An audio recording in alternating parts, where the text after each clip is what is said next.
Straight ലൈനിലേക്ക് വീണ്ടും സ്വാഗതം. ഡെങ്കിപ്പനി ഈ വർഷം ലോകവ്യാപകമായിട്ട് ഈ ഡെങ്കിയുടെ നിരക്ക് കൂടുന്നുണ്ട്. നമുക്ക് നോക്കിക്കഴിഞ്ഞാൽ ഏറ്റവും കൂടുതൽ കേസ് റിപ്പോർട്ട് ചെയ്തുകൊണ്ടിരിക്കുന്ന ജില്ലകളിലൊന്ന് തിരുവനന്തപുരമാണ്. മലിനജലത്തിലോ കുളങ്ങളിലോ ജലാശയങ്ങളിലോ അല്ല ഇത് പെരുകുന്നത്. ഇത് സാധാരണ ശുദ്ധജലം കെട്ടി നിൽക്കുന്നിടത്താണ് ഇത് പെരുകുന്നത്. തിളപ്പിച്ചാറ്റിയ വെള്ളം മാത്രമേ കുടിക്കുകയുള്ളൂ നമ്മൾ നിർബന്ധം പിടിച്ചു കഴിഞ്ഞാൽ ഈ ജലജന്യ രോഗങ്ങളെല്ലാം നമുക്ക് ഒഴിവാക്കാം. ഈ കൊതുകിനെ നശിപ്പിക്കാതെ ഈ രോഗത്തെ പ്രതിരോധിക്കാൻ കഴിയില്ല. ഈ കൊതുകിനെ നശിപ്പിക്കുക എന്നുള്ളതിനേക്കാൾ ഉപരി കൊതുകിൻ്റെ സോഴ്സുകൾ ഇല്ലാതാക്കാനുള്ളത്. വിട്ടുവിട്ടുള്ള മഴയാണ് ഇതിൻ്റെ ഒരു പ്രധാന കാരണം. ഈഡിസ് കൊതുക് മറ്റു കൊതുകുകളിൽ നിന്ന് വ്യത്യസ്തമായിട്ട് നമ്മുടെ തൊട്ട് പരിസരത്ത് നിന്നുള്ള കൊതുകായിരിക്കും നമ്മളെ കടിക്കുന്നത്. മാലിന്യം നമ്മൾ അശ്രദ്ധമായിട്ട് കൂട്ടിയിടുമ്പോൾ അതിൽ വെള്ളം കെട്ടി നിന്നാണ് ഈ കൊതുകുണ്ടാകുന്നത്. അതുപോലെ സൺഷെയ്ഡിലും അതുപോലെ ഇൻറ്റീരിയർ പ്ലാന്റും അതിൻ്റെ പോട്ടിലും ഒക്കെ ഒഴിക്കുന്ന വെള്ളം, ഫ്രിഡ്ജിൻ്റെ താഴെയോ വാട്ടർ കൂളറിൻ്റെ താഴെയോ അങ്ങനെയൊക്കെയുള്ള വെള്ളം, ഇങ്ങനെ വീട്ടിനകത്തും പരിസരത്തും കെട്ടി നിൽക്കുന്ന വെള്ളത്തിൽ അത് പുറത്തു തന്നെയാണല്ലോ, വീട്ടിനകത്തും ആകാം. ഈ മഞ്ഞപ്പിത്തം വന്ന് ചിലപ്പം പറയാറുണ്ട്, മഞ്ഞപ്പിത്തം വന്ന് വൈകിയപ്പോഴാണ് തിരിച്ചറിഞ്ഞത്, പിന്നീട് രക്ഷപ്പെടുത്താൻ പറ്റാത്ത രീതിയിലേക്ക് പോയെന്ന് പറയും. ഇത് ആദ്യമേ അറിയാൻ വല്ല മാർഗമുണ്ടോ? രോഗലക്ഷണങ്ങൾ വരുമ്പോൾ തന്നെ ഒരു വിദഗ്ധ ചികിത്സ തേടുക എന്നുള്ളതാണ് ഏറ്റവും പ്രധാനം. ഡെങ്കിപ്പനി മാത്രമല്ല പ്രശ്നം, എലിപ്പനിയുണ്ട്. അതിൻ്റെ മരണനിരക്ക് വളരെ കൂടുതലാണ് ഡെങ്കിയുമായിട്ട് താരതമ്യം ചെയ്യുമ്പോൾ.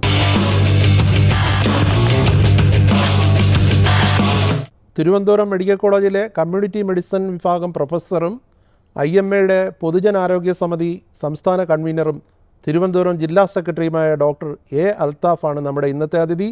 നമസ്കാരം ഡോക്ടർ അൽത്താഫ്. അപ്പോൾ നമ്മൾ ഈ സംസാരിക്കുമ്പോൾ സംസ്ഥാനത്ത് പനി വ്യാപകമാണ്. പനി, ഡെങ്കിപ്പനി, അതിൻ്റെ പല വകഭേദങ്ങൾ ഇങ്ങനെ വരുന്നു. എന്തായിരിക്കും ഇതിൻ്റെ ഒരു അടിസ്ഥാന കാരണം? പനിയും പകർച്ചപ്പനിയും പകർച്ചവ്യാധികളും ഒക്കെ തന്നെ ലോകം മുഴുവൻ പല കാലഘട്ടങ്ങളിലായിട്ടുണ്ടായിട്ടുണ്ട്. തീർച്ചയായിട്ടും അതിൻ്റെ ചരിത്രമൊക്കെ നമ്മളിപ്പോൾ പാൻഡമിക്കിൻ്റെ സമയത്തൊക്കെ ഒരുപാട് വായിച്ചിട്ടുള്ളതാണല്ലോ. ലോകവ്യാപകമായിട്ട് വളരെ പണ്ട് തന്നെ ഇതുപോലെ പകർച്ചവ്യാധികൾ പല ഇടങ്ങളിലും വ്യാപിക്കാറുണ്ട്, പല കാരണങ്ങൾ കൊണ്ട്. അപ്പം ഈ ആധുനിക മനുഷ്യൻ കൂടുതൽ പുരോഗതി പ്രാപിച്ചു എന്നുള്ളതിൻ്റെ ഒരു അളവുകോൽ തന്നെ നമുക്ക് രോഗവ്യാപനം ചെറുക്കാൻ സാധിക്കുന്നു, അല്ലെങ്കിൽ കൂടുതൽ മെച്ചപ്പെട്ട ചികിത്സ നൽകാൻ സാധിക്കുന്നു, കൂടുതൽ മെച്ചപ്പെട്ട നിലവാരത്തിലുള്ള ജീവിതം നയിക്കാൻ സാധിക്കുന്നു അതൊക്കെ തന്നെയാണ് ഒരു മാനദണ്ഡം. അതല്ലാതെ ചരിത്രത്തിൽ നോക്കുകയാണെങ്കിൽ തന്നെ പുരാതന സംസ്കൃതികളിലൊക്കെ തന്നെ കൂടുതൽ പൊതുജനാരോഗ്യ സംവിധാനങ്ങൾ, കുളിക്കാനും കുടിക്കാനും ഒക്കെ ഉള്ള ജല ലഭ്യതയും ഇതൊക്കെയാണ് ഒരു സൂചികയായിട്ട് നമ്മൾ പറയാറുള്ളത്. തീർച്ചയായിട്ടും അത് ആധുനിക കാലത്തും അതൊരു നമുക്കൊരു അളവുകോൽ തന്നെയാണ്. പിന്നെ ഈ പകർച്ചവ്യാധികളുടെ കാര്യത്തിൽ കേരളം മാത്രം ഒരു ഒറ്റപ്പെട്ട തുരുത്തായിട്ടല്ല നമ്മൾ കാണേണ്ടത്, ലോകവ്യാപകമായിട്ട് ഇത് ഉണ്ടാവാറുണ്ട്. ഇപ്പോൾ തന്നെ ഡെങ്കിയുടെ ഒരു ഉദാഹരണം. ഡെങ്കിപ്പനി ഈ വർഷം ലോകവ്യാപകമായിട്ട് ഈ ഡെങ്കിയുടെ നിരക്ക് കൂടുന്നുണ്ട്, ലോകാരോഗ്യ സംഘടനയുടെ റിപ്പോർട്ടുകൾ കാണിക്കുന്നത്. പിന്നെ കേരളത്തിൻ്റെ കാര്യം പറയുകയാണെങ്കിൽ കഴിഞ്ഞ ഒരു 25 വർഷമായിട്ട് ഇപ്പം ഡെങ്കി ആദ്യമായിട്ട് റിപ്പോർട്ട് ചെയ്യുന്നത് 1980-കളിലായിരുന്നു. എറണാകുളം ടൗണിനോടനുബന്ധിച്ചായിരുന്നു ആദ്യം കേസുകൾ റിപ്പോർട്ട് ചെയ്തായിട്ട് കാണിക്കുന്നത്. 70-കളുടെ അവസാനം 80-കൾ ആദ്യം. അതിനുശേഷം ഇത് വ്യാപകമായി കണ്ടെത്തുന്നത് 90-കളുടെ മധ്യത്തിൽ കോട്ടയം ജില്ലയിൽ വന്നിട്ടുണ്ട്. സംസ്ഥാന വ്യാപകമായിട്ടൊരു ഔട്ട്ബ്രേക്ക് എന്ന് പറയാൻ പറ്റുന്നത് 2003 കാലഘട്ടത്തിലായിരുന്നു ഡെങ്കി വ്യാപകമായിട്ട്. ആ 2003 മുതൽ പിന്നീട് ഇങ്ങോട്ട് ഏതാണ്ട് 20-21 വർഷമായിട്ട് എല്ലാ വർഷവും റിപ്പോർട്ട് ചെയ്യാറുണ്ട് കേസ്. 365 ദിവസവും റിപ്പോർട്ട് ചെയ്യാറുണ്ട് കേസ്.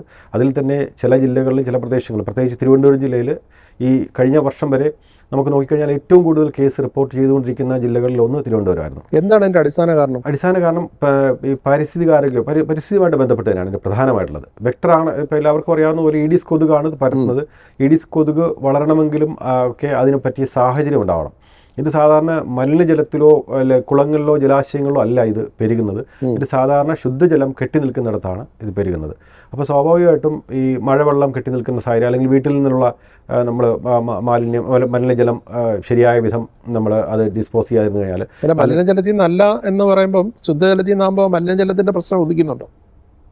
മലിനജലത്തിൽ നിന്നല്ലല്ലോ ഇത് പെരുകുന്നത്. ഇല്ല, കൂടുതലും ഇത് പരിസ്ഥിതി മലിനീകരണം ഇതിനൊരു കാരണമല്ല.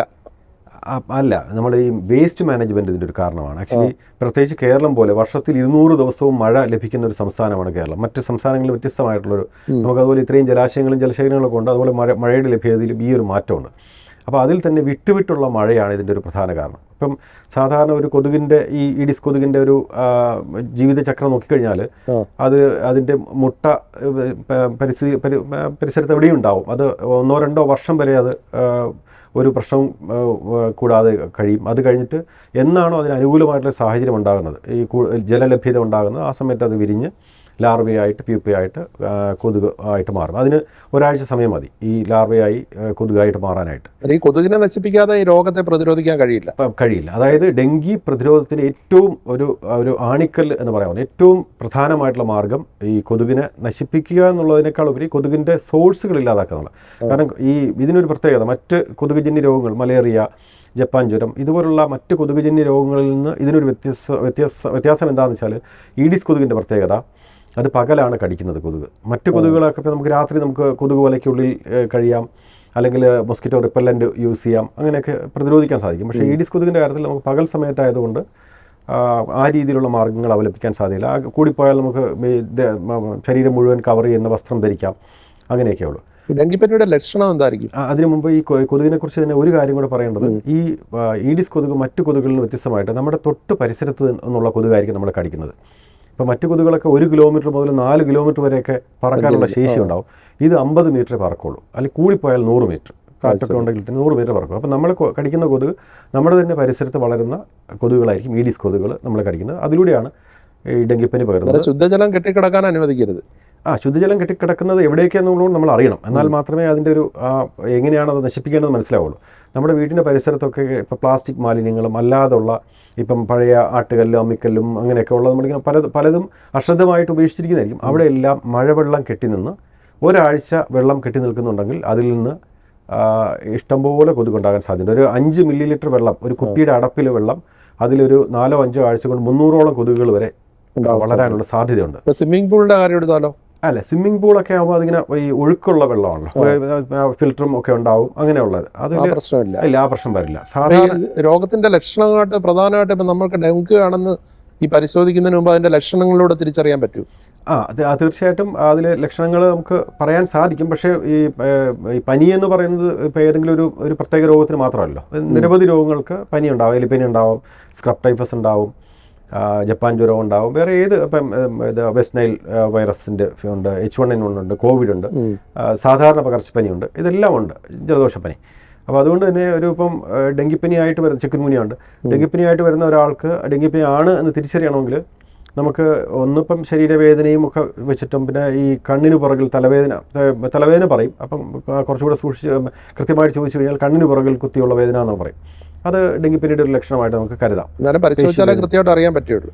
തീർച്ചയായിട്ടും പരിശോധിച്ചാൽ മാത്രമേ നമുക്ക് ഡെങ്കിപ്പനിയാണോ മറ്റ് സാധാരണ പനിയാണോ അതുപോലെ മറ്റേതെങ്കിലും പകർച്ചവ്യാധിയാണോ എന്നുള്ളത് നമുക്കറിയാം. യഥാസമയം ചികിത്സിച്ചില്ലെങ്കിൽ ഇത് ഫെയ്റ്റലാവും, ഇത് മരണകാരണമായി മാറും.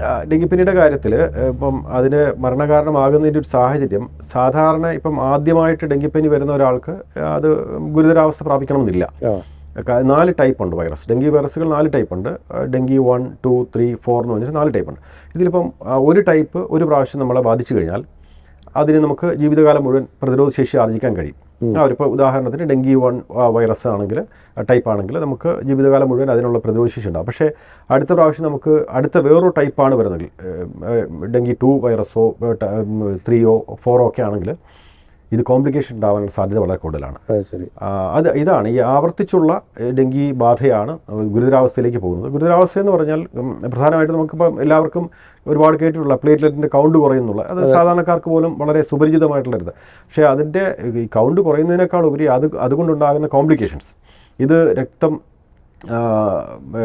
ബ്ലീഡിങ് ഉണ്ടാകാനുള്ള സാധ്യതയുണ്ട് ഈ കൗണ്ട് കുറയുന്നതിലൂടെ. അത് ബ്ലീഡിങ് എന്ന് വെച്ചാൽ ഏത് രീതിയിലും ഉണ്ടാവും. നമ്മുടെ ഗ്യാസ്ട്രോ ഇൻറ്റെസ്റ്റിനൽ ട്രാക്റ്റിലുണ്ടാവും, അതുപോലെ മറ്റേ ശ്ലേഷ്മ സ്ഥലങ്ങളിൽ കൂടെ ഉണ്ടാവാം, മൂത്രത്തിലൂടെ പോവാം, മലത്തിലൂടെ, ഇങ്ങനെ ഏത് രീതിയിലും കണ്ണ് ചുവപ്പ് ഉണ്ടാവാം, ഗം ബ്ലീഡിങ് ഉണ്ടാവാം, അങ്ങനെ ആ രീതിയിലൊക്കെ കാണിക്കാം. അപ്പോൾ അതെല്ലാം അപായ സൂചനകളാണ്. ആക്ച്വലി ഡെങ്കി ഹെമറാജിക് ഫീവർ എന്നുള്ള ഒരു അടുത്ത സ്റ്റേജിലേക്ക് പോകുന്നു. അത് ഡെങ്കി ഷോക്ക് സിൻഡ്രോം അതിലേക്ക് മാറും. മരണം സംഭവിക്കാനുള്ള സാധ്യത വളരെ കൂടുതലാണ്. അങ്ങനെയുള്ള സിറ്റുവേഷനിൽ കൃത്യമായ മികച്ച ചികിത്സ ഉറപ്പുവരുത്തിയില്ലെങ്കിൽ മരണം വരെ ഉണ്ടാകാനുള്ള സാധ്യത കൂടുതലാണ്. തീർച്ചയായിട്ടും കഴിഞ്ഞ വർഷം തന്നെ നമുക്ക് ഏതാണ്ട് ഇന്ത്യയിൽ തന്നെ ഏറ്റവും കൂടുതൽ ഇപ്പം ഏറ്റവും അവസാനത്തെ ഒരു റിപ്പോർട്ട് കാണിക്കുന്നത് 36 മരണങ്ങളുടെ ഒരു ഇത് പറയുന്നുണ്ട്. അത് മറ്റ് സംസ്ഥാനങ്ങളുമായിട്ട് താരതമ്യം ചെയ്യുമ്പോൾ മരണനിരക്ക് വളരെ കൂടുതലുമായിരുന്നു കഴിഞ്ഞ വർഷത്തിൽ. ഇപ്പോൾ ഇത് കുറേ വർഷമായിരുന്നു, 90കളുടെ ഒടുവിൽ തൊട്ട് ഇങ്ങനെ വരുന്നുണ്ട്. അതെ. പക്ഷെ അതിനൊരു ലോങ് റൺ എന്ന് തന്നെ പറയാമല്ലോ. ഇപ്പോൾ 25 വർഷം കഴിഞ്ഞു. അത് പ്രതിരോധിക്കുന്നതിൽ ആരോഗ്യ സംരക്ഷണ അല്ലെങ്കിൽ അതിൽ ആരോഗ്യ വകുപ്പിന് എന്തെങ്കിലും ചെയ്യാൻ കഴിഞ്ഞിട്ടുണ്ടോ? കഴിഞ്ഞിട്ടില്ല. ഇതിൽ ആരോഗ്യ വകുപ്പിനും റോളുണ്ട്, അതുപോലെ തദ്ദേശ സ്വയംഭരണ സ്ഥാപനങ്ങൾക്കുണ്ട്, അതുപോലെ പൊതുജനങ്ങൾക്കുണ്ട്. അതാത് ജനങ്ങൾക്ക്, അതാണ് ഞാൻ ആദ്യം സൂചിപ്പിച്ചത്. അതായത് നമ്മളെ കടിക്കുന്ന കൊതുക് നമ്മുടെ തന്നെ പരിസരത്ത് വളരുന്നതാണ്. നമ്മുടെ വീട്ടിലോ പരിസരത്തോ നമ്മുടെ ഉദ്യോഗ സ്ഥലത്തോ നമ്മുടെ വിദ്യാലയങ്ങളിലോ ഓഫീസുകളിലോ കച്ചവട സ്ഥാപനങ്ങളിലോ ഒക്കെയുള്ള കൊതുകാണ്. കാരണം പകൽ സമയത്താണ് കടിക്കുന്നത്, 50 മീറ്റർ പറക്കുള്ളൂ. ഇതെല്ലാം ഞാൻ സൂചിപ്പിച്ചത് നമ്മളെ കടിക്കുന്ന കൊതുക് നമ്മുടെ തന്നെ പരിസരത്തുള്ളത്. അതും മാലിന്യം നമ്മൾ അശ്രദ്ധമായിട്ട് കൂട്ടിയിടുമ്പോൾ അതിൽ വെള്ളം കെട്ടി നിന്നാണ് ഈ കൊതുകുണ്ടാകുന്നത്. അതുപോലെ സൺഷെയ്ഡിലും അതുപോലെ ഇൻറ്റീരിയർ പ്ലാന്റും അതിൻ്റെ പോട്ടിലും ഒക്കെ ഒഴിക്കുന്ന വെള്ളം, ഫ്രിഡ്ജിൻ്റെ താഴെയോ വാട്ടർ കൂളറിൻ്റെ താഴെയോ അങ്ങനെയൊക്കെയുള്ള വെള്ളം, ഇങ്ങനെ വീട്ടിനകത്തും പരിസരത്തും കെട്ടി നിൽക്കുന്ന വെള്ളത്തിൽ, അത് പുറത്തു തന്നെയാണല്ലോ, വീട്ടിനകത്തും ആകാം. അപ്പോൾ അവിടെ കെട്ടി നിൽക്കുന്ന വെള്ളത്തിലാണ് സാധാരണ ഇത് വരുന്നത്. അപ്പോൾ അതുകൊണ്ട് തന്നെ നമ്മൾക്ക് ഈഡിസ് കൊതുക് ഇല്ലെങ്കിൽ ഡെങ്കിപ്പനി വരില്ല. ഈഡിസ് കൊതുക് നമ്മളെ കടിക്കുന്നുണ്ടെങ്കിൽ അത് നമ്മുടെ തന്നെ പരിസരത്ത് തന്നെ ഉള്ള കൊതുകായി. തദ്ദേശ വകുപ്പുകൾക്ക് ഒരു റോൾ ഉണ്ടല്ലോ. തീർച്ചയായിട്ടും ഫോഗിങ് അങ്ങനെയുള്ള പല കാര്യങ്ങളും നടത്തിയിരുന്നു. അല്ല, ഫോഗിങ് അതിനൊരു ഒരു അവസാന ഉത്തരമല്ല. അത് ഫോഗിങ് എന്ന് പറയുന്നത് ഇപ്പോൾ ഒരു വ്യാപകമായിട്ട് ഡെങ്കി ഔട്ട്ബ്രേക്ക് ഉണ്ടായി കഴിയുന്ന ഒരു സമയത്ത് കൊതുകിനെ നശിപ്പിക്കുന്ന മരുന്ന് തെളിക്കാനൊക്കെ പണ്ട് നഗരസഭയിൽ നിന്ന് ആൾക്കാർ വരും. ഈ കൊതുകിനെ കാണാനില്ല. അല്ല, ഈ കൊതുകിനെ നശിപ്പിക്കാനുള്ള ഏറ്റവും ഫലപ്രദമായ മാർഗ്ഗം നമ്മൾ സാധാരണ പറയാറുള്ള സോഴ്സ് റിഡക്ഷൻ. അതായത് ഇതിന്റെ ലാർവൽ സ്റ്റേജിൽ അത് കെട്ടി നിൽക്കുന്ന വെള്ളം കമിഴ്ത്തി കളഞ്ഞ് അതിനെ ഡ്രൈ ആക്കുക. ഇതാണ് ഏറ്റവും ഫലപ്രദമായ മാർഗ്ഗം. ഫോഗിങ്ങും ബാക്കി ഇന്റേണൽ സ്പേസ് സ്പ്രേ അങ്ങനെയൊക്കെയുള്ള ഇൻഡോർ സ്പേസ് സ്പ്രേ ഒക്കെ ഉണ്ട്. അതെല്ലാം ഒരു ഇപ്പോൾ വലിയൊരു ഔട്ട്ബ്രേക്ക് വരുമ്പോഴത്തേക്കും ചെയ്യുന്ന സ്റ്റെപ്പുകളേ ഉള്ളൂ. പക്ഷെ അത് എത്രത്തോളം സ്വീകാര്യമാണെന്നൊക്കെ ഉള്ള, കാരണം ഇപ്പോൾ ഈ ഇൻഡോർ സ്പേസ് സ്പ്രേ എന്ന് പറയുന്നത് അതിലിപ്പം മണ്ണെണ്ണയൊക്കെ ചേർത്തിട്ടുള്ള ഒരു സ്പ്രേയാണ് ചെയ്യുന്നത്. അത് പക്ഷേ ജനങ്ങൾക്ക് എല്ലാവരും സ്വീകരിച്ചുകൊള്ളുന്നില്ല. രോഗം പിടിപെട്ട ശേഷവും ഇതിന്റെ പാർശ്വഫലങ്ങൾ കുറെ നാൾ നീണ്ടു നിൽക്കും അല്ലേ ഡെങ്കി? അല്ല, ഡെങ്കിയുടേതിൽ അങ്ങനെ ആ രീതിയിലുള്ള പ്രശ്നം വ്യാപകമായിട്ടുണ്ടാവണമെന്നില്ല. യഥാസമയം ചികിത്സിച്ചാൽ പൂർണ്ണമായിട്ട് ചികിത്സിക്കുക ചില നമുക്ക് പനിയും അതിൻ്റെ രോഗലക്ഷണങ്ങൾക്കനുസരിച്ചുള്ള ചികിത്സയാണ് നമ്മൾ ഡെങ്കിക്ക് സാധാരണ കൊടുക്കുക. അതിന് വേറെ ഡെങ്കിക്ക് ഫലപ്രദമായ വാക്സിൻ ഇതുവരെ നമുക്ക് പറ്റിയിട്ടില്ല. വികസിപ്പിച്ചിട്ടുണ്ട്, എല്ലാം ട്രയൽ സ്റ്റേജിലൊക്കെ നിൽക്കുന്നു. അതുകൊണ്ട് തന്നെ നമുക്ക് ചികിത്സിക്കുക എന്നുള്ളതാണ്. ആന്റിബയോട്ടിക്കുകൾ കൊടുക്കുക എന്നുള്ളതാണ്. ഇല്ല, ആന്റിബയോട്ടിക്കും അല്ല. ഡെങ്കിക്ക് പനി വരുമ്പോഴത്തെ രോഗലക്ഷണം, അതായത് പനിക്കും നിർജ്ജലീകരണം തടയുക, പനിക്കുള്ള മരുന്ന് കൊടുക്കുക, ഇങ്ങനെയുള്ള മാർഗ്ഗങ്ങളെ ചെയ്യാൻ പറ്റൂ. പിന്നെ പ്ലേറ്റഡ് കൗണ്ട് ക്രമാതീതമായിട്ട് കുറയുന്ന സമയത്ത് പ്ലേറ്റഡ് കൊടുക്കേണ്ട ഒരു സാഹചര്യം ഉണ്ടെങ്കിൽ അങ്ങനെ കൊടുക്കുക. ഇതൊക്കെ മാത്രമാണ് നമുക്ക് ചെയ്യാൻ പറ്റുന്നത്. മറ്റൊന്ന് മഞ്ഞപ്പിത്തത്തിൽ തന്നെ ഇപ്പോൾ കഴിഞ്ഞ 6 മാസത്തിൻ്റെ തന്നെ മരണം 40-ലധികം ആയെന്ന് തോന്നുന്നു. അതെ, കഴിഞ്ഞ 6 മാസം ജനുവരി മുതൽ മഞ്ഞപ്പിത്തവും വീണ്ടും വളരെ ഇതായിട്ട് വരുന്നു, ആൾക്കാർ മരിക്കുന്നു. അതും ഒരു കേരളം പോലെ ആരോഗ്യ മോഡൽ, ഹെൽത്ത് മോഡൽ പ്രകീർത്തിക്കപ്പെട്ട സംസ്ഥാനത്ത് ഈ ആരോഗ്യ സാക്ഷരതയിൽ മുന്നിൽ നിൽക്കുന്നു അവകാശപ്പെടുമ്പോൾ ഈ പണ്ട് മൺമറഞ്ഞ രോഗങ്ങൾ പോലും വീണ്ടും വീണ്ടും വരുന്നു, ഇപ്പോൾ ഉള്ളത് സജീവമാകുന്നു. അതെ, അതൊരു തീർച്ചയായിട്ടും നമുക്ക് ആശങ്കപ്പെടുത്തുന്ന ഒരു പ്രവണതയാണത്. കാരണം കഴിഞ്ഞ 100-150 വർഷങ്ങളായിട്ട് നാം ആർജിച്ചെടുത്ത ഒരുപാട് ആരോഗ്യശീലങ്ങളുണ്ട്. കേരളത്തിൻ്റെ ആരോഗ്യ മാതൃക രൂപപ്പെടുത്തിയെടുക്കുന്നത് ഇപ്പോൾ കുറേ ആശുപത്രികൾ സ്ഥാപിച്ചതോ അല്ലെങ്കിൽ കുറേ ആരോഗ്യ പ്രവർത്തകരെ ഡിപ്ലോയ് ചെയ്തതോ മാത്രമല്ല, നമ്മൾ ജനങ്ങളുടെ ആരോഗ്യ അവബോധം വർദ്ധിപ്പിക്കാനായിട്ടുള്ള സംഘടിതമായിട്ടുള്ള ശ്രമങ്ങൾ 100-150 വർഷമായിട്ട് നടക്കുന്നുണ്ട്. നമ്മുടെ ഈ നവോത്ഥാനം എന്നൊക്കെ പറയുന്നതിൽ ഈ സാമൂഹിക നവോത്ഥാന മൂവ്മെൻറ്റുകളുടെ എല്ലാം ഭാഗമായിട്ട് അതിപ്പം മറ്റേ ഓരോ ഇപ്പം അയ്യങ്കാളിയുടെ മൂവ്മെൻറ്റിലും ശ്രീനാരായണ ഗുരുവിൻ്റെ മൂവ്മെൻറ്റ്, എല്ലാ മൂവ്മെൻറ്റിലും അവരുടെ ഈ സാമൂഹിക പ്രവർത്തനം, മറ്റ് രാഷ്ട്രീയ മൂവ്മെൻറ്റുകളുടെയൊക്കെ ഭാഗമായിട്ട് അവരുടെ പ്രവർത്തനത്തിൻ്റെ ഒരു ഭാഗം ആരോഗ്യ പ്രവർത്തനം കൂടെയായിരുന്നു. ആരോഗ്യ മേഖലയുമായിട്ട് ബന്ധപ്പെട്ട് ശുചിത്വ ബോധം വളർത്തുകയും വീടും പരിസരവും ശുചിയായി സൂക്ഷിക്കുകയും ഈ വാക്സിനേഷൻ പ്രോത്സാഹിപ്പിക്കുക, ഇതെല്ലാം അതിൻ്റെ ഭാഗമായിരുന്നു. അപ്പോൾ അതുപോലെ തിളപ്പിച്ചാറ്റിയ വെള്ളം കുടിക്കുക, ഇത് നമ്മുടെ നിത്യ ശീലമായിട്ട് മാറിയിരുന്നു മലയാളിയുടെ. തിളപ്പിച്ചാറ്റിയ വെള്ളം മാത്രമേ കുടിക്കുകയുള്ളൂ നമ്മൾ നിർബന്ധം പിടിച്ചു കഴിഞ്ഞാൽ ഈ ജലജന്യ രോഗങ്ങളെല്ലാം നമുക്ക് ഒഴിവാക്കാം. ശരി. അപ്പോൾ ഇപ്പോൾ തന്നെ ഈ ഹെപ്പറ്റൈറ്റിസ് എ, അതായത് ഇപ്പോൾ മഞ്ഞപ്പിത്തം ഇങ്ങനെ വ്യാപകമായിട്ട് റിപ്പോർട്ട് ചെയ്യുന്ന ടൈപ്പ്, അത് ജലത്തിൽ കൂടെ പകരുന്നതാണ്. ശുദ്ധജലം കുടിച്ചു കഴിഞ്ഞാൽ അല്ലെങ്കിൽ തിളപ്പിച്ചാറ്റിയ വെള്ളം കുടിച്ചു കഴിഞ്ഞാൽ നമുക്ക് ഒഴിവാക്കാൻ സാധിക്കും. അതല്ലെങ്കിൽ നമുക്ക് ആ രീതിയിലുള്ള നല്ല ഫലപ്രദമായിട്ടുള്ള പ്യൂരിഫയർ ഉപയോഗിച്ചിട്ടുള്ള വെള്ളം അല്ലെങ്കിൽ ക്ലോറിനേറ്റ് ചെയ്തിട്ടുള്ള വെള്ളം, അങ്ങനെ ആ രീതിയിൽ ഉപയോഗിച്ച് കഴിഞ്ഞാൽ കഴിഞ്ഞ വർഷം ഈ വർഷം 6 മാസം കൊണ്ട് ഏതാണ്ട് 10,000-ലധികം കേസും അതുപോലെ 40ഓളം മരണങ്ങളും ഉണ്ടായി എന്നുള്ളത് തീർച്ചയായിട്ടും അത് ആശങ്കപ്പെടുന്നുണ്ട്. നമുക്കത് ആ ശീലം വീണ്ടും തിരിച്ചു പിടിക്കേണ്ടിയിരിക്കുന്നു. ഇത്തരം കാര്യങ്ങളിലൊക്കെ ജനങ്ങൾ അല്ലെങ്കിൽ ഇത്തരം രോഗം വരാതിരിക്കാൻ മുൻകരുതൽ എന്ന് പറയുന്നത് ഇപ്പോൾ ഈ ജലം സ്രോതസ്സുകൾ നശിപ്പിക്കുക എന്നുള്ള പറഞ്ഞു, അല്ലാതെ എന്തൊക്കെ ചെയ്യാൻ പറ്റും? തീർച്ചയായിട്ടും നമ്മുടെ ശുചിത്വബോധമാണ് ഏറ്റവും കൈമോശം വന്നു പോയത് തിരിച്ചു പിടിക്കുക എന്നുള്ളതാണ് ഏറ്റവും പ്രധാനം. അത് വീടും പരിസരവും വൃത്തിയാക്കി സൂക്ഷിക്കുക, അതോടൊപ്പം തന്നെ നാം കഴിക്കുന്ന ആഹാരം ശുചിയാണെന്ന് ഉറപ്പുവരുത്തുക. അതായത് ഇപ്പോൾ ആഹാരത്തിൽ ഈച്ചയും ഒന്നും വരാതെ നോക്കുക, അത് അടച്ച് സൂക്ഷിക്കുക. അതുപോലെ തുറന്നു വെച്ചിരിക്കുന്ന ഭക്ഷണപദാർത്ഥങ്ങൾ കഴിക്കാതിരിക്കുക. തിളപ്പിച്ചാറ്റിയ വെള്ളം മാത്രം കുടിക്കുക, വെള്ളം എപ്പോഴും സ്റ്റോർ ചെയ്യുന്നത് അടച്ച് സൂക്ഷിക്കുക, അങ്ങനെയുള്ള പ്രാഥമികമായിട്ടുള്ള, അതുപോലെ ആഹാരത്തിന് മുമ്പും ശേഷവും കൈ കഴുകുക, ആഹാരം കഴിക്കുന്നതിന് മുമ്പും ശേഷവും, അതുപോലെ പാത്രങ്ങളും എല്ലാം കഴുകി സൂക്ഷിക്കുക, വീട്ടിലും പരിസരത്തുമൊന്നും ഈച്ചയുടെ ശല്യം ഇല്ലാതിരിക്കുക, കൊതുകിൻ്റെ ശല്യമില്ലാതിരിക്കുക, ഇതെല്ലാം സൂക്ഷിക്കുക എന്നുള്ളതാണ് ഏറ്റവും പ്രധാനം. ഈ മഞ്ഞപ്പിത്തം വന്ന് ചിലപ്പം പറയാറുണ്ട്, മഞ്ഞപ്പിത്തം വന്ന് വൈകിയപ്പോഴാണ് തിരിച്ചറിഞ്ഞത്, പിന്നീട് രക്ഷപ്പെടുത്താൻ പറ്റാത്ത രീതിയിലേക്ക് പോയെന്ന് പറയും. ഇത് ആദ്യമേ അറിയാൻ വല്ല മാർഗമുണ്ടോ മഞ്ഞപ്പിത്തം? രോഗലക്ഷണങ്ങൾ വരുമ്പോൾ തന്നെ ഒരു വിദഗ്ധ ചികിത്സ തേടുക എന്നുള്ളതാണ് ഏറ്റവും പ്രധാനം. ഇപ്പം ചിലരുടെ കുറച്ച് പേരെങ്കിലും, ജനങ്ങളിൽ കുറച്ച് പേരെങ്കിലും ചെയ്യുന്ന ഒരു മാർഗ്ഗം, ഒന്നുകിൽ സ്വയം ചികിത്സിക്കാൻ ശ്രമിക്കും. പല കാരണങ്ങൾ കൊണ്ടായിരിക്കാം, ചിലപ്പോൾ അവർക്ക് ആശുപത്രി പോകാൻ സമയമില്ലാത്തതുകൊണ്ടോ അല്ലെങ്കിൽ ആശുപത്രികളിൽ വിശ്വാസമില്ലാത്തതുകൊണ്ടൊക്കെ ആയിരിക്കും ചിലപ്പോൾ ചെയ്യുന്നത്. പക്ഷേ അതായിരിക്കും അപകടം ചെയ്യുന്നത് പലപ്പോഴും. അപ്പോൾ ഇതുപോലെ ഇപ്പം പനിയുടെ കാര്യം ആദ്യം പറഞ്ഞല്ലോ, ഡെങ്കിപ്പനിയുടെ കാര്യം. ഈ ഡെങ്കിപ്പനി മാത്രമല്ല പ്രശ്നം, എലിപ്പനിയുണ്ട്. അതിൻ്റെ മരണനിരക്ക് വളരെ കൂടുതലാണ് ഡെങ്കിയുമായിട്ട് താരതമ്യം ചെയ്യുമ്പം. അതുപോലെ എലിപ്പനി അല്ല, അതിലും നമ്മൾ വിചാരിക്കും എലിയുടെ മൂത്രത്തിലൂടെ മാത്രം പകരുന്നത് അല്ല. എലിപ്പനി എന്ന് പറയുമ്പോൾ ലെപ്റ്റോസ്പൈറോസിസ് എന്ന രോഗമാണ് ആക്ച്വലി. അത് എലിയുടെ മൂത്രത്തിലൂടെയും ഒക്കെ വരാറുണ്ട്, അത് രോഗമാണ്. പക്ഷേ അതിനേക്കാൾ കൂടുതൽ നമ്മുടെ ഈ മലിനജലം കെട്ടി നിൽക്കുന്ന സാഹചര്യം, അവിടെ എല്ലാം തന്നെ ഇതിൻ്റെ രോഗാണു ഉണ്ടാകാൻ സാധ്യതയുണ്ട്. അതിൻ്റെ പ്രധാന കാരണം നമ്മുടെ കന്നുകാലികളുടെ മൂത്രത്തിലൂടെയും ഇതിൻ്റെ രോഗാണു പുറത്തു വരാറുണ്ട്. അപ്പോൾ ഇത് ഈ ജലാശയങ്ങളും ജലശേഖരങ്ങളും ഈ കുളങ്ങളും കിണറുകളും ഒക്കെ മലിനമാക്കാൻ സാധ്യതയുണ്ട്. ഈ വെള്ളത്തിൽ കുളിക്കുകയോ അല്ലെങ്കിൽ കുടിക്കുകയോ അല്ലെങ്കിൽ അതിലൂടെ എന്തെങ്കിലും പണിയെടുക്കുകയോ, ഇപ്പോൾ തോടും വൃത്തിയാക്കുന്ന തൊഴിലാളികൾക്ക് ഇത് വരാറുണ്ട്, തോടും ഓടയൊക്കെ. അതിൽ ഈ മലിനജലം ഒഴുകുന്നു, അതിനകത്ത് ഈ രോഗാണുണ്ട്. അത് ഏതെങ്കിലും രീതിയിൽ നമ്മുടെ ശരീരത്തിൽ പ്രവേശിക്കാൻ ഇടവന്നാൽ, ശരീരത്തിൽ നേരിട്ട് ഒരു ഇൻടാക്ട് സ്കിന്നാണെങ്കിൽ ഇത് ശരീരത്തിൽ കടക്കുകയില്ല. അതേസമയം എന്തെങ്കിലും മുറിവ് ഏത് രീതിയിലും ഉണ്ടാകാം. ഇപ്പോൾ കാലിൽ നഖം വെട്ടുമ്പോൾ പോലും മുറിവുണ്ടാകാൻ സാധ്യതയുണ്ട്.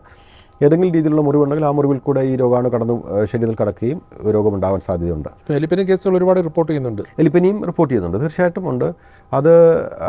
അതും ഒരു 10-25-30 വർഷമായിട്ട് നമുക്ക് റിപ്പോർട്ട് ചെയ്യുന്നുണ്ട്. എലിപ്പനി ഒരുപക്ഷെ വളരെ മുമ്പേ നമ്മുടെ നാട്ടിൽ ഉണ്ടായിരുന്നിരിക്കാം. പക്ഷേ പണ്ട് കാലങ്ങളിലൊക്കെ നമ്മുടെ ചികിത്സയുടെ ഭാഗമായിട്ട് പെൻസിലിൻ ഇഞ്ചക്ഷൻ പനിയുടെ കൂടത്തിൽ കൊടുക്കാറുണ്ട്, പനിയുടെ ചികിത്സയുടെ ഭാഗമായിട്ട് കൊടുക്കാറുണ്ടായിരുന്നു. അതുകൊണ്ടായിരിക്കാം നേരത്തെ കണ്ടെത്താൻ കഴിയായിരുന്നത്. ഇപ്പോൾ 90കളുടെ മധ്യത്തോടു കൂടിയൊക്കെയാണ് എലിപ്പനി തിരിച്ചറിയുന്നതും എലിപ്പനി കൊണ്ട് മരണങ്ങളൊക്കെ റിപ്പോർട്ട് ചെയ്യുന്നതും വ്യാപകമായിട്ടൊക്കെ.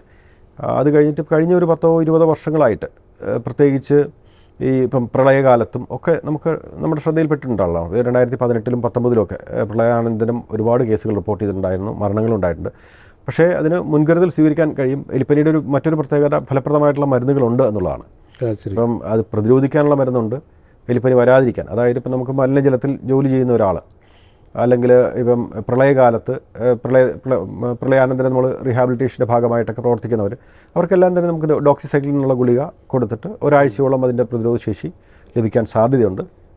അത് കഴിഞ്ഞാൽ തന്നെ രോഗലക്ഷണം കണ്ടു കഴിഞ്ഞാൽ, പനിയായിട്ടായിരിക്കും ആദ്യം വരിക, പേശിവേദന ഉണ്ടാവും. അതോടൊപ്പം തന്നെ ഈ രീതിയിലുള്ള ഒരു എക്സ്പോഷർ ഹിസ്റ്ററി, നമുക്കിപ്പം തൊഴിലിൻ്റെ ഭാഗമായിട്ടോ അല്ലാതെയോ ഒരു എക്സ്പോഷർ ഹിസ്റ്ററി ഉണ്ടെങ്കിലൊക്കെ തന്നെ എലിപ്പനി സംശയിക്കുകയും നമുക്ക് ആദ്യമേ തന്നെ ഡോക്സിസൈക്ലിൻ കൊടുക്കാൻ സാധിക്കും. ഇനി അഥവാ കൂടുതൽ ഗുരുതരാവസ്ഥ പ്രാപിക്കാൻ സാധ്യതയുണ്ടെങ്കിൽ ഹോസ്പിറ്റലിൽ അഡ്മിറ്റ് ചെയ്തതിനു ശേഷം ആൻറ്റിബയോട്ടിക് ഇഞ്ചക്ഷൻ, പെൻസിലിൻ ഇഞ്ചക്ഷൻ ഒക്കെ കൊടുക്കേണ്ടി വരും. ഇപ്പോൾ ഈ ഡെങ്കിപ്പനി, ജപ്പാൻ ജ്വരം, എലിപ്പനി, H1N1, ടൈഫസ്, ഏറ്റവും പുതിയ അമീബിക് മസ്തിഷ്ക ജ്വരം, കേരളം മുഴുവൻ ഇങ്ങനെ പനിയിലെ പിടിയിൽ അമർന്നല്ലേ?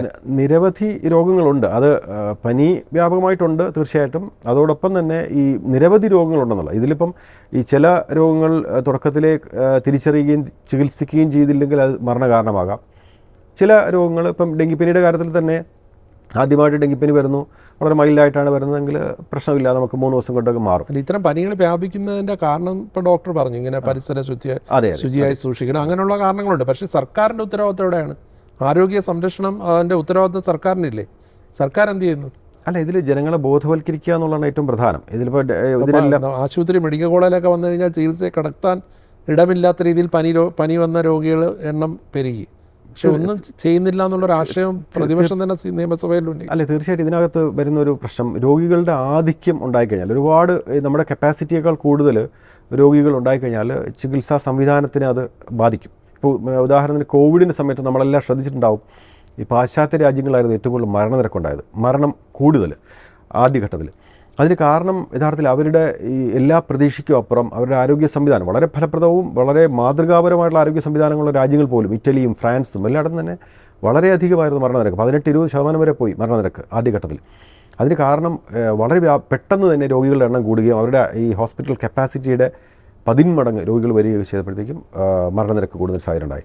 അപ്പം രോഗികളുടെ എണ്ണം ഒരേ സമയത്ത് വളരെയധികമായി ക്രമാതീതമായിട്ട് വർദ്ധിച്ചു കഴിഞ്ഞാൽ നമ്മുടെ ആരോഗ്യ സംവിധാനത്തിന് മുഴുവൻ അത് അവരെ പരിചരിക്കാൻ സാധ്യമായിക്കൊള്ളണമെന്നില്ല. അപ്പോൾ അതിൽ ചെയ്യാൻ പറ്റുന്നത് രോഗപ്രതിരോധത്തിന് ഫോക്കസ് ചെയ്യുക എന്നുള്ള. അല്ല, അതിൽ വീഴ്ച പറ്റിയോണ്ടല്ലേ ഇത്തരം രോഗങ്ങൾ. അതിൽ ഇപ്പോൾ ഡെങ്കിയുടെ കാര്യത്തിൽ നമുക്ക് ബോധവൽക്കരിക്കുക എന്നുള്ളതാണ് ഏറ്റവും പ്രധാനം. ഞാൻ പറഞ്ഞല്ലോ ആദ്യം ഇപ്പം ഈ കൊതുക് ജന്യ രോഗമാണ്, ഈഡിസ് കൊതുകാണ്, നമ്മുടെ വീട്ടിൻ്റെ പരിസരത്തുള്ളതാണ് കൂടുതൽ. ഡെങ്കിയുടെ കാര്യത്തിൽ ബോധവൽക്കരിക്കാം. മറ്റു പനിയുടെ കാര്യത്തിൽ ഇപ്പോൾ എലിപ്പനിയുടെ കാര്യത്തിൽ നമുക്ക് മുൻകരുതൽ എന്നുള്ള നിലയ്ക്ക് ഡോക്സിസൈക്ലിൻ ഗുളിക കഴിക്കുന്ന കാര്യം പറയാം. മസ്തിഷ്ക ജ്വരം അതിപ്പോൾ 4 പേര് മരിച്ചു. അത് 3 പേരുണ്ട്. അത് ഗുരുതരാവസ്ഥ വളരെ റയർ ആയിട്ടുള്ള ഒരു ഡിസീസാണ് ആക്ച്വലി. അതിന്റെ കാരണം എന്താണ്? അതിപ്പോൾ ഈ പറയുന്ന ഇതുപോലെ ജലാശയങ്ങളിലൊക്കെ കുളിക്കുന്ന ആളുകളുടെ ഇത് അതിൽ മസ്തിഷ്കത്തിലേക്ക് ഇത് രോഗാണു പ്രവേശിക്കുന്ന ഒരു സാഹചര്യം ഉണ്ടാകുന്നത്, മുങ്ങി കുളിക്കുമ്പോഴത്തേക്കും മൂക്കിലൂടെ ജലം കയറിയിട്ട്. അപ്പോൾ അതൊരു അപൂർവമായിട്ടുള്ളൊരു സാഹചര്യമാണ് ആക്ച്വലി. അതിൻ്റെ ഇനി കൃത്യമായിട്ടുള്ള വേറെ എന്തെങ്കിലും ഒരു മാറ്റങ്ങൾ ഉണ്ടായിട്ടുണ്ടോ എന്നുള്ളത് പരിശോധിക്കേണ്ടിയിരിക്കുന്നു. കാരണം ഇത് അങ്ങനെ വ്യാപകമായിട്ട് കാണുന്നതോ അല്ലെങ്കിൽ ജനങ്ങളെ മുഴുവൻ നമ്മളൊരു പാനിക് പടർത്തേണ്ട കാര്യമില്ല. ഇപ്പം നിപ്പയുടെ കാര്യമൊക്കെ പറഞ്ഞല്ലോ, നിപ്പയുടെ കാര്യത്തിൽ ഇപ്പം നമ്മളിപ്പം വരുമ്പോഴത്തേക്ക് നിപ്പ ഏതെങ്കിലും ഒരിടത്തൊരു എണ്ണം കൺഫേം ചെയ്യുമ്പോൾ കേരളം മുഴുവൻ വളരെ ഒരു ആശങ്കയിലും ഭീതിയിലും മുഴുകുന്നൊരു സാഹചര്യമുണ്ട്. അതിൻ്റെ ആവശ്യമില്ല. കാരണം നിപ്പ എന്നുള്ള രോഗം പണ്ട് 98 മലേഷ്യയിൽ ആദ്യം കണ്ടെത്തി. അത് പന്നി ഫാമിൽ ജോലി ചെയ്തിരുന്ന തൊഴിലാളികളായിരുന്നു വന്നത്. ഏതാണ്ട് 250ഓളം കേസുകളൊക്കെ ഉണ്ടായി. അതിൽ 100ഓളം മരണങ്ങളൊക്കെ ഉണ്ടായി. അത് പക്ഷേ അന്ന് മനുഷ്യരിലേക്ക് വ്യാപിക്കുന്ന രീതി ഇല്ലായിരുന്നു ഇതിന്. അത് 2001 ബംഗാളിലെ സിലിഗുരി എന്നുള്ള ജില്ലയിലായിരുന്നു ആദ്യമായിട്ട് ഈ മനുഷ്യരിലേക്ക് വ്യാപിക്കുന്ന ഒരു സ്ട്രെയിൻ വന്നതും. പിന്നീട് ബംഗ്ലാദേശിലും ബംഗാളിലുമൊക്കെ ആയിട്ട് പല പ്രാവശ്യമായിട്ട് ആവർത്തിച്ച് വന്നു. അതിനുശേഷം 2018 കേരളത്തിൽ ആദ്യമായിട്ട് റിപ്പോർട്ട് ചെയ്യുന്നത്, കൺഫേം ചെയ്തത് 2018 മെയ്യിൽ. അന്ന് 23ഓളം കേസുകൾ ഉണ്ടായി, 21 മരണം ഉണ്ടായി. തീർച്ചയായിട്ടും അതിൽ ഏറ്റവും ആശങ്കപ്പെടുന്നത് അതിൻ്റെ മരണനിരക്കായിരുന്നു. അത് ചില ഘട്ടങ്ങളിൽ ഇപ്പം മലേഷ്യയിലൊക്കെ മരണനിരക്ക് കുറവായിരുന്നു, ബംഗ്ലാദേശിലും കുറവായിരുന്നു. ഒരു ശരാശരി 60-65% വരാറുള്ളൂ. കേരളത്തിൽ അന്ന് 91% ഉണ്ടായിരുന്നു. പിന്നീടും ഉണ്ടായി, 3 പ്രാവശ്യം കൂടി പിന്നീടുണ്ടായി. 2019-ലും 2021-ലും 2023-ലും ഉണ്ടായി ഔട്ട് ബ്രേക്സ്. പക്ഷേ അവിടെ അപ്പം ജനങ്ങളെ മുഴുവൻ ഭീതിപ്പെടുത്തേണ്ട കാര്യമില്ല. നമുക്ക് ആകെ ചെയ്യേണ്ടത് ഇതിനകത്ത് ഗവൺമെൻറ്റുകൾക്കും റോളുണ്ട്. തീർച്ചയായിട്ടും അതിൻ്റെ രോഗപകർച്ചയുടെ കാരണം കണ്ടെത്തണം. അതുപോലെ ചികിത്സ ഫലപ്രദമായിട്ട് കൊടുക്കാൻ കഴിയുമോ എന്ന് നോക്കണം. അതിപ്പോൾ എല്ലാ രോഗങ്ങളുടെ കാര്യത്തിലും ആരോഗ്യ സംവിധാനത്തിനെ ശക്തിപ്പെടുത്തേണ്ട ഒരു ബാധ്യതയുണ്ട്. പക്ഷേ അതോടൊപ്പം തന്നെ ഈ രോഗപ്രതിരോധത്തിന് ഫോക്കസ് ചെയ്യുകയും അതിൽ ജനങ്ങളുടെ പങ്കാളിത്തം നമുക്ക് ഉറപ്പുവരുത്തുകയും വേണ്ടതുണ്ട്. ജനങ്ങൾ അതിൽ പങ്കെടുക്കുകയും വേണം. അതിൽ പൂർണ്ണമായിട്ടും ഈ രീതിയിലേക്ക് ഇൻവോൾവ് ചെയ്യുക എന്നുള്ളതാണ്. ഇപ്പോൾ ഈ ജനറൽ ആശുപത്രിയിലടക്കം ഈ പാവപ്പെട്ട രോഗികൾക്ക് കൊടുക്കുന്ന മരുന്നുകൾ പോലും കൃത്യമായി വിതരണം ചെയ്യാൻ കഴിയുന്നില്ല. ഇക്കാര്യങ്ങളിലൊക്കെ IMA എന്തെങ്കിലും ഇടപെടൽ നടത്തുന്നുണ്ട്? അല്ല, കേരളത്തിൻ്റെ കാര്യത്തിൽ IMAക്കുള്ള റോളെന്ന് വെച്ചാൽ IMA കേരളത്തിലെയും ഇന്ത്യയിലെ മുഴുവൻ ഡോക്ടർമാരെയും പ്രതിനിധീകരിക്കുന്ന ഒരു പ്രൊഫഷണൽ ഓർഗനൈസേഷൻ, ലോകത്തിലെ തന്നെ ഏറ്റവും വലിയ. IMAയുടെ പൊതുജനാരോഗ്യ സമിതി എന്ത് ചെയ്യുന്നു? തീർച്ചയായും ഞങ്ങൾ ഇതുപോലത്തെ കാര്യങ്ങൾ പഠനം നടത്തുന്നു. അതിൽ ആരോഗ്യ പ്രവർത്തകരുടെ ഇൻവോൾവ്മെൻറ്റ് ആവശ്യമുള്ള കാര്യങ്ങളിൽ അത് ചെയ്യുന്നു. ജനങ്ങളെ ബോധവൽക്കരിക്കേണ്ട കാര്യങ്ങളിൽ അതിൽ ചെയ്യാൻ പറ്റുന്ന കാര്യങ്ങൾ, പരിമിതികൾക്കുള്ളിൽ നിന്ന് ചെയ്യാൻ പറ്റുന്ന കാര്യങ്ങളെല്ലാം ചെയ്യുന്നുണ്ട്. തീർച്ചയായിട്ടും ഓരോ ഘട്ടത്തിലും, അതിപ്പോൾ കോവിഡിൻ്റെ സമയത്താണെങ്കിലും നിപ്പയുടെ സമയത്തും മറ്റെല്ലാം ഇതുപോലെ പകർച്ചവ്യാധികളുടെ സമയത്ത് ഡെങ്കി ബോധവൽക്കരണം കഴിഞ്ഞ ഒരു 10-20 വർഷമായിട്ട് IMA വളരെ സജീവമായിട്ട് ഓരോ ഇതുപോലത്തെ കാര്യങ്ങളിലും ഇടപെട്ടുകൊണ്ടിരിക്കുന്നുണ്ട്. ഈ ഡെങ്കിയുടെ കാര്യത്തിൽ ഉൾപ്പെടെ എല്ലാത്തിലും ബോധവൽക്കരണ പരിപാടികൾ നടത്താറുണ്ട് വ്യാപകമായിട്ട്. ഇപ്പോൾ കോവിഡ് പൂർണ്ണമായിട്ടും കണ്ടെയ്ൻ ചെയ്തോ കേരളത്തിൽ എന്ന് പറയാൻ പറ്റുമോ? ഒറ്റപ്പെട്ട രീതിയിൽ വരുന്നുണ്ടോ? തീർച്ചയായിട്ടും വരുന്നുണ്ടാവും. കാരണം അതിപ്പം നമുക്ക് ആ രീതിയിലുള്ളൊരു ടെസ്റ്റിങ്ങും റിപ്പോർട്ടിങ്ങും ഇപ്പം ഇല്ല. ഇപ്പം അന്തർദേശീയ തലത്തിൽ തന്നെ റിപ്പോർട്ടിംഗ് April 14 നിർത്തിവെച്ചിരിക്കുക, കഴിഞ്ഞ April 14. അതുകൊണ്ട് കോവിഡ് പരിശോധന ഇല്ല. കോവിഡ് നമുക്ക് പരിശോധിക്കാം. ആൻറ്റിജൻ ടെസ്റ്റ് ഒക്കെ അവൈലബിൾ ആണ്. അത് ആവശ്യപ്പെട്ട് ചെയ്യാം. പക്ഷേ അത് അങ്ങനെ ആ രീതിയിലുള്ള റിപ്പോർട്ടിങ്ങും മാൻഡേറ്ററി ആയുള്ള റിപ്പോർട്ടിങ്ങും അത് ഫോളോ ചെയ്യുന്നില്ല. അതിൻ്റെ ഒരു ഭീഷണി അവസാനിച്ചു എന്ന് വേണമെങ്കിൽ പറയാൻ പറ്റൂ. കാരണം അത്യാവശ്യം ഫലപ്രദമായ വാക്സിൻ വന്നു ഇൻട്രൊഡ്യൂസോടുകൂടി തന്നെ നമുക്കതിനെ ഏതാണ്ട് നിയന്ത്രണ വിധേയമാക്കാൻ കഴിയുമെന്ന് പ്രതീക്ഷിച്ചിരുന്നു. ആ രീതിയിൽ. പക്ഷേ വാക്സിൻ എടുത്തവരിൽ ഇപ്പം അനന്തര ഫലങ്ങൾ ഉണ്ടാകുന്നു പറഞ്ഞ വലിയ വിമർശനം. അതൊരു ചർച്ചാ വിഷയമാണ് എന്നുണ്ട്. കാരണം വാക്സിൻ ഇൻട്രൊഡ്യൂസ് ചെയ്യുമ്പോൾ തന്നെ ഓരോ വാക്സിൻ്റെയും അതിൻ്റെ എത്രത്തോളം സെൻസിറ്റിവിറ്റി ഉണ്ട്, സ്പെസിഫിസിറ്റി എത്രത്തോളം ഫലപ്രദമാണ് രോഗപ്രതിരോധത്തിന്, അതുപോലെ തന്നെ സൈഡ് ഇഫക്ട്സും അതിൻ്റെ പറയാറുണ്ട്. അപ്പോൾ ഇതിൽ 10 ലക്ഷം പേരിൽ 2 പേർക്ക് ചെറിയ കോംപ്ലിക്കേഷൻസ് വരാൻ സാധ്യതയുണ്ടെന്നുള്ളത് തുടക്കത്തിൽ തന്നെ പറഞ്ഞിരുന്നു. അപ്പോൾ നമ്മൾ വ്യാപകമായിട്ട് ഇപ്പം കോടിക്കണക്കിന് ജനങ്ങൾക്ക് വാക്സിൻ കൊടുക്കുമ്പം അതിൽ കുറച്ച് പേർക്ക് എന്തെങ്കിലും കോംപ്ലിക്കേഷൻസ് വരാൻ സാധ്യതയുണ്ട്. അത് നമ്മൾ പ്രതീക്ഷിക്കണം. അവർക്ക് വേണ്ട ചികിത്സ കൊടുക്കുക. ഇതാണ്. പക്ഷേ കേരളത്തിൽ നോക്കുമ്പോഴേ ഇപ്പം നമ്മൾ ചെറുപ്പക്കാരായിട്ടുള്ള ഒരുപാട് ആൾക്കാർ കുഴഞ്ഞു വീണ് മരിക്കുന്നുണ്ട്. അല്ല, അതിനെ നമുക്ക് വാക്സിൻ്റെ കാരണം പറയാൻ കഴിയില്ല. കാരണം വാക്സിൻ്റെ ഒരു കോംപ്ലിക്കേഷൻ അത് ഇപ്പം ഒരു പോസ്റ്റ് കോവിഡ് ഒരു ആരോഗ്യ പ്രശ്നമാണോ എന്നുള്ളത് പഠിക്കേണ്ടതുണ്ട്, പഠനവിധേയമാക്കേണ്ടതുണ്ട്. ലോകം മുഴുവൻ അത് പഠനവിധേയമാക്കുന്നുണ്ട്. കോവിഡാനന്തരം ഉള്ള ആരോഗ്യ പ്രശ്നങ്ങൾ എന്തൊക്കെയാണെന്നുള്ളതിനെക്കുറിച്ച് പഠിക്കുന്നുണ്ടല്ലോ. പ്രത്യേകിച്ച് ഹൃദ്രോഗം അല്ലെങ്കിൽ ഹാർട്ട് അറ്റാക്കായിട്ട് മരിക്കുന്ന തീർച്ചയായും കേസുകളാണ് കൂടുതൽ. അതെ, അതിന് വേറെ പഠനങ്ങൾ അങ്ങനെ ഉണ്ട്. തീർച്ചയായിട്ടും പഠനം ലോകത്തെ വിവിധ ഭാഗങ്ങളിൽ വ്യത്യസ്ത രീതിയിലുള്ള പഠനങ്ങൾ നടക്കുന്നുണ്ട്. പക്ഷേ കോവിഡ് വന്ന് ഇപ്പം വാക്സിൻ എടുത്തവരും അത് ഭേദപ്പെട്ടവരും ശ്രദ്ധിക്കേണ്ട കാര്യങ്ങൾ എന്താണ് തുടർന്ന്? അത് നമ്മളിതിൽ ആരോഗ്യകരമായ ജീവിതശൈലി പിന്തുടരുക എന്നുള്ളതാണ്. ഇപ്പം ഡെയിലി വ്യായാമം, എല്ലാ ദിവസവും ഒരു അരമണിക്കൂർ മുതൽ 40 മിനിറ്റ് വരെയെങ്കിലും വ്യായാമം, അത് നല്ല രീതിയിൽ ഇപ്പം നടക്കുന്നത് ബ്രിസ്ക് വാക്കിംഗ് ആണ് ആക്ച്വലി രോഗാരോഗ്യ സംഘടന എല്ലാവർക്കുമായിട്ട് സജസ്റ്റ് ചെയ്യുന്ന ഒരു വ്യായാമ രീതി. അത് മാത്രം പോരാ, വേറെ മറ്റു കാര്യങ്ങൾ ചെയ്യാവുന്നവർക്ക് അത് ചെയ്യാം, എക്സർസൈസുകളൊക്കെ ചെയ്യാം. എന്തായാലും വ്യായാമം എന്നുള്ള നിലയ്ക്ക് ഏറ്റവും ആദ്യം നമുക്ക് പറയാൻ പറ്റുന്നത് അരമണിക്കൂർ മുതൽ 3/4 മണിക്കൂർ മിതമായ വ്യായാമം അല്ലേ? അതോ അതെ അതെ അത് അധികം വ്യായാമം ചെയ്തവരും പലരും അതെ അതെ മരിച്ച സംഭവം അതൊരു പ്രശ്നമുണ്ട്. അത് ഒരു മോഡറേറ്റ് രീതിയിലുള്ള ഒരു വ്യായാമം തീർച്ചയായിട്ടും എല്ലാവർക്കും ആവശ്യമുണ്ട്. അതുപോലെ ആരോഗ്യകരമായ ഭക്ഷണശീലം. നമുക്കിപ്പം പലപ്പോഴും പ്രത്യേകിച്ച് മലയാളികളുടെ കാര്യത്തിൽ നമ്മൾ ഈ കാർബോഹൈഡ്രേറ്റ് കൺസംഷൻ വളരെ കൂടുതലാണ്. ആക്ച്വലി ഇന്ത്യൻ ഡയറ്റിൽ പൊതുവേ ഉണ്ട് മധുരവും അതുപോലെ ചോറിൻ്റെ ഉപയോഗമൊക്കെ കേരളത്തിൽ വളരെ കൂടുതലാണ് ആക്ച്വലി. അപ്പോൾ അത് കുറച്ചൊന്ന് കുറയ്ക്കുകയും പച്ചക്കറികളും പഴവർഗ്ഗങ്ങളും ഒക്കെ കൂടുതൽ കഴിക്കുന്ന ഒരു സാഹചര്യം നമ്മൾ ആ രീതിയിലുള്ള ബോധപൂർവ്വം ആ രീതിയിലുള്ള ഒരു ആരോഗ്യശീലം രൂപപ്പെടുത്തിയിരിക്കേണ്ടത്. അതുപോലെ ജീവിതശൈലിയിൽ വലിയ മാറ്റം വന്നു. ജീവിതശൈലി മാറണം തീർച്ചയായിട്ടും. ഇതല്ലെങ്കിൽ കോവിഡ് ഇല്ലെങ്കിൽ പോലും നമുക്ക് ഇന്ത്യയിൽ ഏറ്റവും കൂടുതൽ മോർബിഡിറ്റിയുള്ള രോഗാതുരതയുള്ളൊരു സംസ്ഥാനം കേരളമാണ് ആക്ച്വലി. നമുക്കിപ്പം മുതിർന്നവരിൽ 18 വയസ്സിന് മുകളിലുള്ള 2 പേരെടുത്താൽ അതിൽ ഒരാൾക്ക് പ്രമേഹമോ രക്താതിമർദ്ദമോ മറ്റെന്തെങ്കിലും ജീവിതശൈലി രോഗങ്ങൾ ഉണ്ട് എന്നുള്ളതാണ് കണക്കുകൾ കാണിക്കുന്നത്, അല്ലെങ്കിൽ അത് വരാനുള്ള സാധ്യതയും. അപ്പോൾ അതുകൊണ്ട് തന്നെ രോഗാതുരത ഇത്രയും അധികമാണ് എന്നുള്ളത് കൊണ്ട് തന്നെ തീർച്ചയായിട്ടും അതിനുള്ള പ്രതിരോധ മാർഗ്ഗങ്ങൾ സ്വീകരിക്കേണ്ടതുണ്ട്. നമുക്ക് ജീവിതശൈലി ആരോഗ്യകരമായിട്ട് പരിവർത്തിപ്പിക്കേണ്ടതുണ്ട്. കേരളത്തിൽ തന്നെയാണ് ക്യാൻസർ പേഷ്യൻറ്റും ക്യാൻസറും അതെല്ലാം ജീവിതശൈലി, ക്യാൻസറിനെ നമുക്ക് ഒരു പരിധിവരെ ജീവിതശൈലിയുമായിട്ട് ബന്ധപ്പെട്ടിരിക്കുന്നു. ജനിതക കാരണങ്ങളുണ്ടെങ്കിൽ പോലും ജീവിതശൈലിയുമായിട്ട് ബന്ധപ്പെട്ടിരിക്കുന്നു. അപ്പോൾ അതുകൊണ്ട് തന്നെ ജീവിതശൈലി ഈ രീതിയിൽ ആരോഗ്യകരമായ ഭക്ഷണം, കൃത്യമായ വ്യായാമം, അതുപോലെ സ്ട്രെസ്സ് കഴിയുന്നത് കുറയ്ക്കുക എന്നുള്ളതാണ്. നമുക്കിപ്പം ഈ നമ്മുടെ സാമൂഹിക പരിസരങ്ങളെല്ലാം തന്നെ കൂടുതൽ സ്ട്രെസ്ഫുള്ളായി മാറുന്നു എന്നുള്ളത് ഒരു ദുഃഖകരമായ കാര്യമാണ്. ഒരു രോഗകാരണമാണല്ലേ? തീർച്ചയായിട്ടും. ഈ പറഞ്ഞ കാര്യങ്ങളെല്ലാം തന്നെ ട്രിഗർ ചെയ്യുന്നതിൽ ഒരു ഫാക്ടർ സ്ട്രെസ് ഉണ്ട്. അപ്പോൾ അതിന് നമുക്കിപ്പം കുറേ സമയം എന്തൊക്കെയാണെങ്കിലും എല്ലാ ദിവസവും കുറച്ച് സമയം നമുക്ക് വേണ്ടിയിട്ട് തന്നെ നമ്മുടെ ആരോഗ്യത്തിന് വേണ്ടിയിട്ട് റിലാക്സ് ചെയ്യുന്ന രീതിയിൽ നമ്മൾ ചെയ്യുക, കുടുംബവുമായിട്ട് ചിലവഴിക്കുക കുറേ സമയം. അതുപോലെ നമുക്കിപ്പം ഏതെങ്കിലും പാർക്കുകളോ പബ്ലിക് സ്പേസുകളിലോ ഒക്കെ പോവുക. ഈ നടക്കുന്നതും റിലാക്സേഷനും എല്ലാം നമുക്ക് ഒരുമിച്ച് ചെയ്യാൻ പറ്റും. വ്യായാമവും ഇതെല്ലാം കൂടെ, ഓപ്പൺ ജിമ്മും ഒക്കെ ഉണ്ടല്ലോ, ആ രീതിയിലൊക്കെ. അത് അത്തരം കാര്യങ്ങളിൽ തദ്ദേശ സ്വയംഭരണ സ്ഥാപനങ്ങൾക്കും അതുപോലെ മറ്റേ ഇപ്പം CSR ഫണ്ടൊക്കെ ഉപയോഗിച്ചൊക്കെ ചെയ്യാൻ പറ്റും. ഒരുപാട് കാര്യങ്ങൾ ചെയ്യാൻ പറ്റും. പലയിടങ്ങളിലും അങ്ങനെ കണ്ടിട്ടുണ്ട്. ഞാൻ മുമ്പ് പെരിന്തൽമണ്ണ താമസിക്കുമ്പോൾ അവിടെ ഈ സ്വകാര്യ കമ്പനികൾ സ്പോൺസർ ചെയ്തിട്ട് വാക്ക് വേ ഒക്കെ ഉണ്ടാക്കി കണ്ടിട്ടുണ്ട്. ഇതുപോലെ പല സ്ഥലങ്ങളിലും ചെയ്യാൻ പറ്റും. തദ്ദേശ സ്ഥാപനങ്ങൾക്ക് സ്വകാര്യ മുതൽ മുടക്കോടുകൂടി പാർക്കുകളും ഓപ്പൺ ജിമ്മുകളും വാക്ക് വേകളും ഒക്കെ ചെയ്യാൻ പറ്റും. അതെല്ലാം റിലാക്സേഷൻ. ലോകം മുഴുവൻ തന്നെ ഈ ആസൂത്രിത നഗരവികസനത്തിൻ്റെ ഒരു ഭാഗം എന്ന് പറയുന്നത് ജനങ്ങൾക്ക് റിലാക്സേഷന് വേണ്ടിയിട്ടുള്ള ഇതുപോലെ ഓപ്പൺ സ്പേസുകൾ സൃഷ്ടിക്കുക എന്നുള്ളതാണ്. 1000 ജനസംഖ്യയ്ക്ക് ഒരു പാർക്കെങ്കിലും വേണം എന്നൊക്കെയാണ് സങ്കല്പം. നമുക്കിവിടെ പക്ഷേ അങ്ങനെ ഇല്ല. ഇത്രയും ജനസംഖ്യയും ജനസാന്ദ്രത ഇത്രയും കൂടുതൽ, ഏതാണ്ട് 800-900 പേര് ഒരു സ്ക്വയർ കിലോമീറ്ററിൽ താമസിക്കുന്നു. ഇന്ത്യയുടെ ശരാശരി ജനസാന്ദ്രതയുടെ ഇരട്ടിയാണ് കേരളം. ചൈനയിലെ ഇരട്ടിയാണ് ഇന്ത്യയുടെ ദേശീയ ശരാശരിയുടെ ഇരട്ടിയാണ് കേരളം. അപ്പോൾ ഈ ജനസാന്ദ്രത നമുക്കൊരു പ്രശ്നമുണ്ട്. അപ്പോൾ അതിനനുസരിച്ചിട്ട് നമുക്ക് നമ്മുടെ സാമൂഹിക പരിസരങ്ങളെ പുനർവിന്യസിക്കേണ്ടിയിരിക്കുന്നു, പുനഃസംവിധാനിക്കേണ്ടിയിരിക്കുന്നു ആരോഗ്യകരമായ രീതിയിൽ. രോഗങ്ങൾ കൂടുന്നതിനൊപ്പം തന്നെ മദ്യപാനവും കേരളത്തിൽ കൂടുതൽ. അതും തീർച്ചയായിട്ടും അതിൽ നമുക്ക് ഈ രോഗങ്ങളും ഈ പറഞ്ഞ തെറ്റായ ജീവിതശൈലിയുടെ കാര്യങ്ങളും ഒക്കെ പറയുന്നതോടൊപ്പം തന്നെ മദ്യപാനവും ലഹരിയുടെ വ്യാപനവും നാടുകളിലൊന്നും ഇപ്പോൾ കേരളവും കൂടി. അതെ അതും നമുക്ക് നിരുത്സാഹപ്പെടുത്തണമെങ്കിൽ ഈ പറയുന്ന രീതി അവരെ വേറെ രീതിയിൽ എൻഗേജ് ചെയ്യുക എന്നുള്ളത്. ഇപ്പം പുതിയ തലമുറയെ നമ്മൾ കാണണം. അവർക്കിപ്പം നമ്മുടെ പോലും കുട്ടിക്കാലങ്ങളിലൊക്കെ കൂടുതൽ കളിക്കാനുള്ള ഇടങ്ങളൊക്കെ ഉണ്ടായിരുന്നു, നാട്ടിൻപുറത്തും നഗരങ്ങളിലും ഒക്കെ തന്നെ. ഇപ്പം ആ കളിക്കാനുള്ള ഇടങ്ങളും പൊതുവിടങ്ങളും ഓപ്പൺ സ്പേസുകളും എല്ലാം ചുരുങ്ങി എല്ലാം റിയൽ എസ്റ്റേറ്റ് പ്രോജക്റ്റുകളും അല്ലെങ്കിൽ കൃഷിയിടങ്ങൾ തന്നെ മറ്റ് പല കാര്യങ്ങളായിട്ട് മാറുന്നു.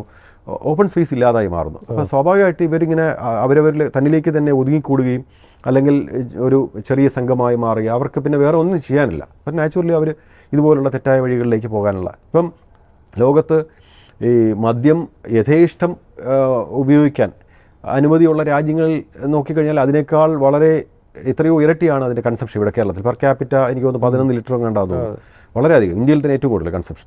അപ്പോൾ അത് കാണിക്കുന്നത് നമ്മുടെ ആ ഒരു അതുപോലെ മനോരോഗങ്ങളുടെ കാര്യം, ആത്മഹത്യാ നിരക്ക്, ഇതെല്ലാം ഇന്ത്യയിൽ ഏറ്റവും കൂടുതൽ കേരളത്തിലാണ്. മനോരോഗത്തിൻ്റെ പ്രാചുര്യം നോക്കിക്കഴിഞ്ഞാൽ അതും കേരളത്തിലാണ് ഏറ്റവും കൂടുതൽ. അതുപോലെ നമുക്ക് അതിശയിപ്പിക്കുന്ന ഒരുപാട് പ്രശ്നങ്ങളുണ്ട്. കൂട്ടാത്മഹത്യകൾ എന്നൊക്കെ പറയുന്നതിൽ അതിനകത്തൊരു മാധ്യമങ്ങളുടെ ഒരു പ്രയോഗത്തിൽ ഒരു ചെറിയ പ്രശ്നമുണ്ടെന്ന് എനിക്ക് തോന്നുന്നു. കാരണം പലപ്പോഴും കൊന്നിട്ട് ബാക്കി ഒരാൾ മറ്റുള്ളവരെ മുഴുവൻ കൊന്നതിന് ശേഷം ആത്മഹത്യ ചെയ്യുന്ന ഒരു പ്രശ്നമാണ്. എനിവേ അത് എങ്ങനെ ആയിക്കോട്ടെ, എന്തായാലും പക്ഷേ ആത്മഹത്യാ നിരക്ക് കൂടുതലാണ് ഇന്ത്യയിലെ ശരാശരിയായിട്ട് നോക്കുമ്പോൾ. അപ്പോൾ ഇതിനെല്ലാം ഒരു ബദൽ മാർഗം നമ്മുടെ സാമൂഹിക ഇടങ്ങൾ, പൊതു ഇടങ്ങൾ മുഴുവൻ ആ രീതിയിൽ ആരോഗ്യകരമായി പരിവർത്തിപ്പിക്കുക എന്നുള്ളതാണ് കൂടുതൽ. ഇപ്പം തന്നെ മറ്റൊരു കാര്യം പറയാം, ഇതിൻ്റെ അനുബന്ധിച്ച് പറയേണ്ട ഒരു കാര്യമാണ്. ഇപ്പോൾ റോഡ് അപകട നിരക്ക്, മരണനിരക്ക് കേരളത്തിൽ ഏതാണ്ട് 4500 പേരാണ് ഒരു വർഷം റോഡ് അപകടങ്ങളിൽ മരിക്കുന്നത്. അതിൽ 1/3 എന്ന് പറയുന്നത് പെഡസ്ട്രിയൻസ് ആണ്, ആക്ച്വലി കാൽനടക്കാർ. ഈ കാൽനടക്കാർ ഇപ്പം നമ്മൾ സാധാരണ പറയും വാഹനങ്ങളുടെ വേഗത കുറച്ച് കഴിഞ്ഞാൽ അപകടം കുറയ്ക്കാം, അപകടമില്ലാതാക്കാം, മരണം. പക്ഷേ ഈ കാൽനടക്കാരെന്താണ് പാതകം ചെയ്തത്? കാൽനടക്കാരനെ ഇപ്പോൾ കഴിഞ്ഞ ദിവസം ഒരു പോലീസുകാരൻ കാർ ഓടിച്ചിടിച്ച് തെറിപ്പിച്ച 3 ഈ മരിക്കുന്നതിൽ 30% പേര്, 4500-ൽ 30% പേര് കാൽനടക്കാരാണ്. നമുക്ക് എത്ര സ്ഥലങ്ങളിലാണ് ഈ പെഡസ്ട്രിയൻ ഫുട്പാത്തുകളുള്ളത് കേരളത്തിൽ? ഇപ്പോൾ പുതുതായിട്ട് നിർമ്മിക്കുന്ന റോഡുകളിൽ തന്നെ എത്രയിടത്താണ് ഫുട്പാത്തുകൾ? ഇപ്പോൾ തിരുവനന്തപുരത്ത് കുറച്ച് സ്ഥലങ്ങളിൽ ഇപ്പോൾ പറയാൻ പറ്റും. കേരളം മുഴുവൻ നോക്കിക്കഴിഞ്ഞാൽ എത്ര സ്ഥലത്ത് ഈ 1/3 മനുഷ്യർക്കും ജീവിക്കാനുള്ള അവകാശമുണ്ടല്ലോ ഭരണഘടനാപരമായിട്ട്. പക്ഷേ നമ്മൾ എന്തുകൊണ്ടാണ് അത് അഡ്രസ്സ് ചെയ്യാത്തത്? ഇങ്ങനെയുള്ള ഇഷ്യൂസ് ഉണ്ട്. അല്ല, പൊതുജനാരോഗ്യം സംരക്ഷിക്കുന്നതിൽ ഏറ്റവും പ്രധാന പങ്ക് വഹിക്കേണ്ട സർക്കാർ തന്നെയല്ലേ? തീർച്ചയായിട്ടും അത് അവിടെയുള്ള വീഴ്ചകൾ ഒരുപാട് ഇതിൽ പ്രതിഫലിക്കുന്നുണ്ട്. അല്ല, സർക്കാർ എന്ന് പറയുമ്പോൾ ഒരു ജനാധിപത്യ ഭരണകൂടം ജനങ്ങളുടെ ആവശ്യമായിട്ട് ഇത് വരണം. ഇതെല്ലാം ഇപ്പോൾ കോവിഡ് വന്നപ്പോൾ സമയത്ത് കേരളം അതിനെ നല്ല രീതിയിൽ പ്രതിരോധിക്കുകയും അത് ലോകതലത്തിൽ തന്നെ അതിൻ്റെ അംഗീകാരം കിട്ടുകയൊക്കെ ചെയ്തു. പക്ഷേ ഇപ്പം ഈ ചെറിയ ചെറിയ രോഗങ്ങളെ പോലും പ്രതിരോധിക്കാൻ പറ്റാത്ത സ്ഥിതിയിലേക്ക് കാര്യങ്ങൾ മാറിയിട്ടുമുണ്ട്. അതിൻ്റെ രാഷ്ട്രീയം എന്തായാലും അല്ല, അതിനെ നമുക്കിപ്പം ഏതെങ്കിലും ഒരു ഗവൺമെൻറ്റുകളെ ഒറ്റപ്പെടുത്തിയോ കുറ്റപ്പെടുത്തിയോ അങ്ങനെയുള്ള അർത്ഥമില്ല. നമ്മുടെ ഒരു സിസ്റ്റം ആ രീതിയിൽ ഡെവലപ്പ് ചെയ്തെടുക്കുക എന്നുള്ളതാണ്. അത് കളക്റ്റീവായിട്ട് അതിൽ ഈ പറഞ്ഞ ജനങ്ങൾക്ക് പങ്കുണ്ട്, മാധ്യമങ്ങൾക്ക് പങ്കുണ്ട്, ഗവൺമെൻറ്റുകൾക്കും അതാത് വകുപ്പുകൾക്കും ഒക്കെ പങ്കുണ്ടാവും. അത് അനുസരിച്ചുള്ള രീതിയിൽ നമുക്ക് കളക്റ്റീവായിട്ട് വേണം ചെയ്യാനായിട്ട്. ഈ പനിയുടെ കാര്യത്തിലേക്ക് വീണ്ടും വന്നാൽ, ഈ പനി വന്നാൽ അത് ഉടൻ തന്നെ ആശുപത്രിയിൽ പോവുക, ഡോക്ടറെ കാണുക എന്നുള്ളതാണ് അല്ലേ? അതോ വീട്ടിലിരുന്ന് ചികിത്സിക്കുന്നവർ ഒരുപാട് സ്വയം പാരസെറ്റമോൾ കഴിക്കുന്നു, സ്വയം രോഗനിർണയം നടത്തി ചികിത്സിക്കുക എന്നുള്ളത് തീർച്ചയായിട്ടും അശാസ്ത്രീയമാണ്. അത് അപകടകരമായേക്കാം. യഥാസമയം പനി ചികിത്സിച്ചില്ലെങ്കിൽ അപകടമാകും. ഇപ്പം ഞാൻ പറയാം, സാധാരണ ഇതിലിപ്പോൾ ഒരു ഡെങ്കിപ്പനിയോ അല്ലെങ്കിൽ സാധാരണ ജലദോഷപ്പനിയുടെ കാര്യത്തിൽ പണ്ട് മുതലേ പറയാറുള്ളൊരു തമാശയ്ക്കാണെങ്കിലും പറയാറുള്ളൊരു കാര്യമുണ്ട്. ചികിത്സിച്ചാൽ ഒരാഴ്ച കൊണ്ട് ഭേദമാകും, ചികിത്സയില്ലെങ്കിൽ 7 ദിവസം കൊണ്ട് എന്ന് പറയാറുണ്ട് സാധാരണ ജലദോഷപ്പനിയുടെ കാര്യത്തിൽ. അതൊരു തമാശയ്ക്കാണെങ്കിലും അതിലിപ്പോൾ സാധാരണ വൈറൽ പനി നമുക്ക് വേണമെങ്കിൽ വീട്ടിൽ ഇരുന്നാലും മതി, സ്വയം വേണമെങ്കിൽ ചികിത്സ. ഇപ്പം കോവിഡിൻ്റെ സമയത്തൊക്കെ നമ്മൾ സ്വയം റെസ്റ്റ് എടുക്കാനും ഐസൊലേറ്റ് ചെയ്യാനും പറഞ്ഞിരുന്നല്ലോ ആ രീതിയിൽ. അതുപോലെ സ്വന്തമായിട്ട് തന്നെ മെഷർ ചെയ്ത് നോക്കാൻ, പൾസ് ഓക്സിമീറ്റർ വെച്ച് നോക്കാനും ഉള്ള കാര്യങ്ങൾ പറഞ്ഞു. അതുപോലെ ഇപ്പോൾ സാധാരണ പകർച്ചപ്പനിയുടെ കാര്യത്തിലും ആദ്യത്തെ 1-2 ദിവസമൊക്കെ വേണമെങ്കിൽ നോക്കാം. പക്ഷേ കാരണം ഇപ്പോൾ ഒരുപാട് തിരക്കുള്ള സമയത്ത് ആശുപത്രിയിൽ പോയി ക്യൂ നിന്ന് ബുദ്ധിമുട്ടുന്നതിനേക്കാൾ നല്ലത് 1-2 ദിവസം വേണമെങ്കിൽ ചെയ്യാം. പക്ഷേ അതിലുള്ള പ്രശ്നം അത് ഏത് രോഗമാണെന്ന് തിരിച്ചറിയാൻ കഴിയില്ല അവർക്ക്. ഇപ്പോൾ എലിപ്പനിയാണെങ്കിൽ ഉദാഹരണത്തിന് ഒരാൾക്ക് എലിപ്പനിയാണ്, അയാൾ സാധാരണ പനിയാണെന്ന് തെറ്റിദ്ധരിക്കുന്നു, അയാൾ വീട്ടിൽ ഇരുന്ന് കഴിഞ്ഞാൽ അത് പെട്ടെന്ന് ഗുരുതരാവസ്ഥ പ്രാപിക്കാനും അത് മരണത്തിലേക്ക് പോകാൻ സാധ്യത. അതുകൊണ്ട് രോഗനിർണയം സ്വയം നടത്താതെ,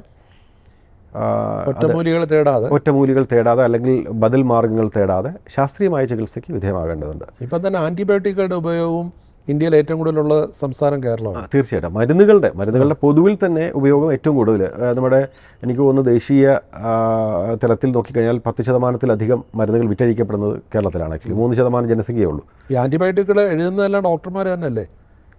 അല്ല, അതാണ് പ്രശ്നം. ഇപ്പം നിയന്ത്രണങ്ങൾ കൊണ്ടുവന്നിട്ടുണ്ട്. ഈ ഓവർ ദ കൗണ്ടർ ഈ ജനങ്ങൾ നേരിട്ട് പോയി മെഡിക്കൽ സ്റ്റോറിൽ നിന്ന് വാങ്ങിച്ച് കഴിക്കുന്ന രീതിയാണുള്ളത്. അത് ഇവർ കൊടുക്കുകയും ചെയ്തു. ഇപ്പം നിർബന്ധമാക്കിയിട്ടുണ്ട്. അത് ഇപ്പം പ്രിസ്ക്രിപ്ഷൻ ഉണ്ടെങ്കിൽ മാത്രമേ കൊടുക്കാൻ പാടുള്ളൂ എന്ന് നിർബന്ധമാക്കിയിട്ടുണ്ട്. ഇതിന് മുമ്പ് വരെ ചെയ്തുകൊണ്ടിരുന്നത് ജനങ്ങൾ സ്വയം പോയി ആൻറ്റിബയോട്ടിക്സ് ചോദിക്കുന്നു, മെഡിക്കൽ സ്റ്റോറിൽ നിന്ന് അത് ലഭിക്കുന്നു, അവർ കഴിക്കുന്നു. ഇങ്ങനെയൊക്കെയായിരുന്നു നടന്നുകൊണ്ടത്. ഇപ്പോൾ നിയന്ത്രണം വന്നിട്ടുണ്ട്. ഡോക്ടർമാർ ഒരു ഓൾമോസ്റ്റ് ഇപ്പം ഇൻഡിക്കേറ്റഡ് അല്ലാതുള്ള കേസിൽ ആൻറ്റിബയോട്ടിക്സ് എഴുതാനുള്ള സാധ്യത വളരെ വളരെ കുറവാണ്. ആക്ച്വലി ഈ ഡോക്ടർമാർ തന്നെ പണ്ട് ഇപ്പോൾ ഈ രോഗനിർണയം നടത്തുന്നതിൽ പണ്ട് പറഞ്ഞു കേട്ടിട്ടുള്ള ഇത്രയും സാങ്കേതികത്വമൊന്നും ഇല്ലാതെ ഈ സ്കാനിൻ്റെയൊക്കെ സംവിധാനങ്ങളൊക്കെ വരുന്ന അത് കഴിഞ്ഞുള്ള ലേറ്റസ്റ്റ് സ്റ്റേജിൽ ഒരുപാട് ഡെവലപ്മെൻറ്റ് മെഡിക്കൽ രംഗത്ത് വന്നിട്ടുണ്ട്. പക്ഷേ ഇതൊന്നും ഇല്ലാത്ത കാലത്ത് നാഡീ നരമ്പ് പിടിച്ചു നോക്കി രോഗനിർണയം നടത്തിയിരുന്ന ഡോക്ടർമാരുണ്ട്. ഇല്ലെങ്കിൽ ഇപ്പോൾ ഡോക്ടർ KN പൈ അല്ലെങ്കിൽ മാത്യു റോയി, ഇങ്ങനെയൊക്കെയുള്ള പേരുകളാണ് ഇപ്പോഴും ഉയർന്നു കേൾക്കുന്നത്. പുതിയ തലമുറ പലതും പിന്നീട് വന്നെങ്കിലും ആ രീതിയിലുള്ള രോഗനിർണയത്തിൻ്റെ കാര്യത്തിലാണെങ്കിലും അല്ലെങ്കിൽ രോഗിയോടുള്ള ഒരു സമീപനത്തിൻ്റെ കാര്യത്തിലും ഈ മാറ്റം വരുത്താൻ IMA എന്തെങ്കിലും ചെയ്യുന്നു? അല്ല, അതിൽ മാറ്റം വരണ്ടല്ല, സ്വാഭാവികമായിട്ടുള്ള മാറ്റങ്ങളാണ് ഇപ്പോൾ സംഭവിച്ചുകൊണ്ടിരിക്കുന്നത്. അതായത് ഇപ്പം ഈ ഇത്രയും ആധുനിക സാങ്കേതിക വിദ്യയുടെ ഗുണഫലങ്ങൾ ആധുനിക വൈദ്യശാസ്ത്രം ഉപയോഗിക്കുന്നുണ്ട്. അതിപ്പം പണ്ടത്തെ രീതിയിൽ നാടിഞരമ്പ് പിടിച്ച് മാത്രം ചികിത്സിക്കാന്ന് വെച്ചാൽ അന്നത്തെ കാലമായിരുന്നു. അന്ന് ഫിസിഷ്യൻ സെൻട്രിക് ആയിട്ടുള്ളൊരു സിസ്റ്റം ആയിരുന്നു ഉണ്ടായിരുന്നത്. ഇപ്പോൾ നമ്മൾ സിസ്റ്റം സെൻട്രിക് ആയിട്ടുള്ളൊരു സിസ്റ്റത്തിലേക്ക് മാറിയിരിക്കുന്നു ആക്ച്വലി. അപ്പോൾ അതിലൊരു ടീം വർക്കാണ് ആക്ച്വലി. ഡോക്ടർക്ക് മാത്രമല്ല അതിനകത്ത് ലാബ് ടെക്നീഷ്യൻ റോളുണ്ട്, നഴ്സിന് റോളുണ്ട്, ബാക്കി ഫാർമസിസ്റ്റ് എല്ലാവർക്കും റോളുണ്ട് ഇതിനകത്ത്. അപ്പോൾ അതുപോലെ ആരോഗ്യ ഗവേഷകർക്ക് റോളുണ്ട്, ആധുനിക സാങ്കേതിക വിദ്യക്ക് റോളുണ്ട്. ഇപ്പോൾ CT സ്കാനും MRI സ്കാനും ഇതൊന്നും ഇല്ലാതെ ഇന്നത്തെ കാലത്ത് ചികിത്സിക്കുന്നതിനെക്കുറിച്ച് ചിന്തിക്കാൻ സാധിക്കും. അതേസമയം അന്ന് ഇല്ലായിരുന്ന ചികിത്സ നമ്മളിപ്പോൾ നോക്കിക്കഴിഞ്ഞാൽ പല വളരെ സെലിബ്രിറ്റികളായിട്ടുള്ള മനുഷ്യരുടെ പോലും